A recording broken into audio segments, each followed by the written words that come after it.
कोई भी इस धर्म में चलने वाले को परास्त नहीं कर सकता। ये बात ध्यान से समझ लीजिए। जैसे कोई बहुत बड़ा तांत्रिक है और वो भूतों को वश में करने वाला है और तुम्हारे ऊपर भूत लगा दे, तंत्र के द्वारा मारण मूठ या कोई आप या किसी तरह का अमंगल, ध्यान दीजिए, इस धर्म की बड़ी महिमा है। यदि आप भगवद आश्रित हैं, नाम जप कर रहे हैं, तो ना माया का कपट चलेगा, ना किसी का तंत्र तुम्हारे ऊपर चलेगा, ना किसी का कोई मारण मंत्र चलेगा, ना कोई भूतावेश तुम पर आविष्टित कर सकता है, ना किसी भी तरह की कोई विष आदि की। यदि आप सच्चे हृदय से भगवान की शरण में हो तो तुम्हारे ऊपर विष का भी प्रभाव खवाया जाएगा, विष वो हो जाएगा स्वास्थ्यवर्धक अमृत। गरल सुधा, गोस्वामी जी कह रहे, रिपु करहि मिताई, गोपद सिंधु अनल शीतलाई। जो भगवान का आश्रित जन होता है उसको विष भी अमृत हो जाता है।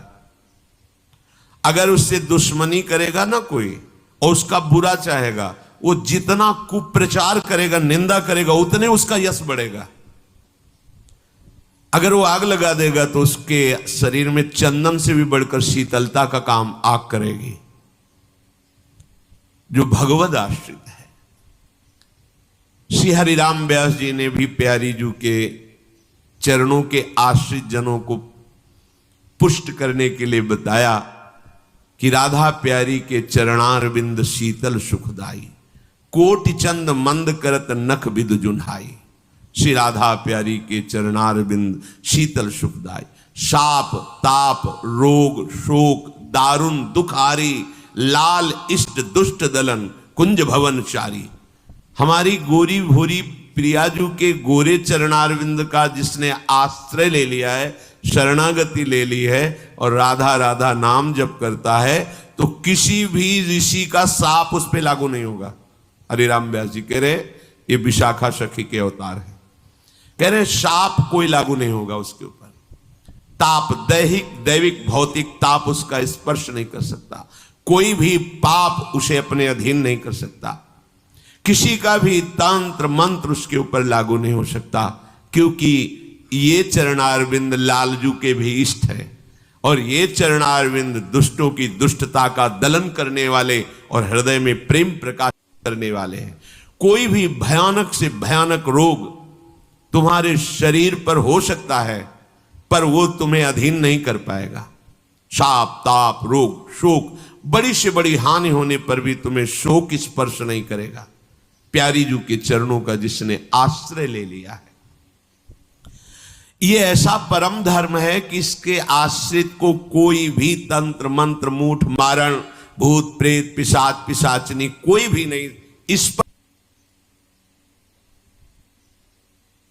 नाम जापक ही सबके कल्याण का सामर्थ्य भाव रख सकता। जो निरंतर नाम जप करता है उसमें सब सामर्थ्य आ जाती है।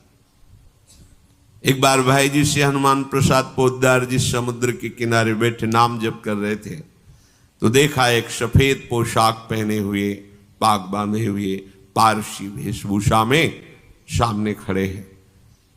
भाई जी ने सदाचार के कारण कहा, बाबूजी क्यों खड़े हो, बैठ जाइए। तो उनका आप बोले तो मेरे में सामर्थ्य है आपसे बात करने की, डरना नहीं आप। भाई जी ने कहा मैं क्यों डरूंगा, आप कोई भयावा थोड़ी लग रहे हैं। बोले लग नहीं रहा, लेकिन भयावा हूं, मैं प्रेत हूं। भाई जी कोई बात नहीं, जो भगवत भजन में ये सब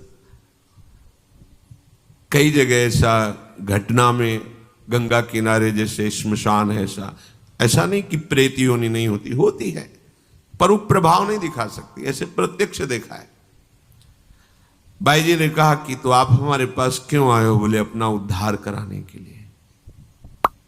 मुझे गीता कंठस्थ है, बहुत से शास्त्र कंठस्थ हैं, पर कुछ ऐसी मेरे से गलतियां हो गई जिनके परिणाम रूप मुझे प्रेत योनि प्राप्त हुई है।